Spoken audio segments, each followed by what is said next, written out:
So often on my channel, I've been asked why I choose to take psychedelics alone in silent darkness.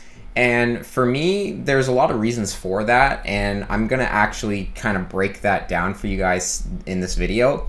So it all started when I first started experimenting with psychedelics, and it was mushrooms. A lot of the times I would take it and try to play a video game or try to watch something like Alice in Wonderland and just have a trippy time. And I would do these alone, or I would be tripping with my brother. But then one time I had my 5 gram psychedelic experience with the mushrooms, and it was a level 5 experience. And somehow I got into a trance while I was standing up, and I was doing them alone, and I was actually in my basement. And then once I got into a trance and was contacting this weird entity that was in my mind, I ended up trying to basically go in my bed and turn off all the lights so that I can really dive deep into this thing. And that's when I had my first level 5 psychedelic experience. And after that, I noticed a significant reduction in my OCD symptoms and a overall improvement in my mood and things like that. So when I was just doing them recreationally, I didn't really have those benefits. I didn't really achieve those types of personality changes that made me actually feel better. And the recreational taking was just purely for having fun and not really doing any sort of introspective soul searching. And now after my experiences and all of the trips that I've had, I've noticed what works and what doesn't work. And I've noticed that when I try to trip with other people, I end up not really enjoying the experience or not getting out of it what I can get from doing it alone in the silent darkness in my bed where I'm nice and comfy. Because in those kinds of situations, I can be introspective and I can focus on what's going on in my mind and not have to worry about other people. But when I'm with other people, they just end up being a distraction to me, and it takes away from the actual experience being something beneficial to me. Because I know that it's getting studied for depression and anxiety curing potential, but I think a lot of the benefits that you're having are based on the experience that you're having with it, not necessarily it changing any sort of chemistry in your mind. I mean, I'm sure that's part of it, but I think that the majority of it is the kind of introspective work that you do on your own mind when you're alone and can really focus on the content inside your brain. And I don't really think that you can do that very well around other people.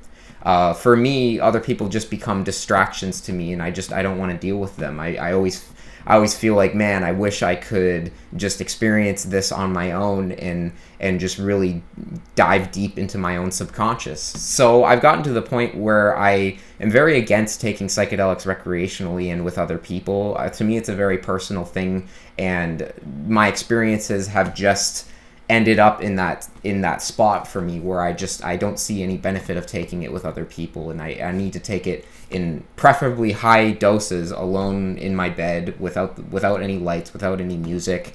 Music just becomes a distraction for me. What I'm trying to create in my tripping space is something similar to a sensory deprivation tank. So in sensory deprivation tanks, you're basically lying in a bed with, I think it's salt or sea salt or some sort of thing, and it's supposed to be warm, and it's trying to take out as many sensations as possible. So even your body is supposed to be canceled out in this situation with the warm water and I think the salt. I've never been into a sensory deprivation tank, so I don't really know exactly all of the mechanics behind it. Sooner or later, I'm definitely going to try a sensory deprivation tank. I think it would be a very interesting experience, and maybe even trip in one. But as you guys know, I'm still on my break, and I'll probably, once I get better, I'll probably start tripping again. I'm still not in the right state of mind for it, because I don't want to be too depressed if I'm going into a psychedelic experience, because I feel that just would be bad form. I mean, it might probably help me, but I don't really feel like using that kind of help for this, because it's not gonna fix what is something that I'm kind of longing for, I think, or missing, and so I just don't really see the utility in that at the moment. But for most people, if they're dealing with just generic anxiety and depression and stuff, I definitely believe that this experience, when doing it in an introspective setting, like alone in silent darkness, can be very beneficial towards them, because it has been for me when I had superficial issues that caused me a lot of distress, but that weren't really because of something real and something that was something that I could change, you know. But I know a lot of people will say that they have benefits taking it with other people, and that's fine. I guess everyone's different, but I've just noticed that, for instance, with DMT or even other psychedelics, I can't really break through into very immersive experiences and have entity contact when I'm just doing it with other people. And I've tried to smoke very heavy doses around other people, and it's just I can barely get out of body. I can barely experience entities. And that might just be me, but I really think that having other people around you and lights on and things going around and things you got to focus on, that's taking your focus out of the experience. It really just takes away from the experience in the whole, I think. And it doesn't really aid a transformative experience compared to actually taking it alone by yourself, because I remember Kalindi EE, he also said that he takes it alone in silent darkness because some of the most important experiences that you have are done alone. You know, you're born alone and you die alone. Those are very, very important experiences to have, and I believe as well that this experience is something that's on that level in terms of importance, and you shouldn't really take it lightly and think of it as something that's recreational, especially not with DMT or anything that's high dose. I mean, if you're taking LSD and stuff and low doses of stuff, you could probably get away with taking it in a recreational setting, but I wouldn't expect any therapeutical benefits from it.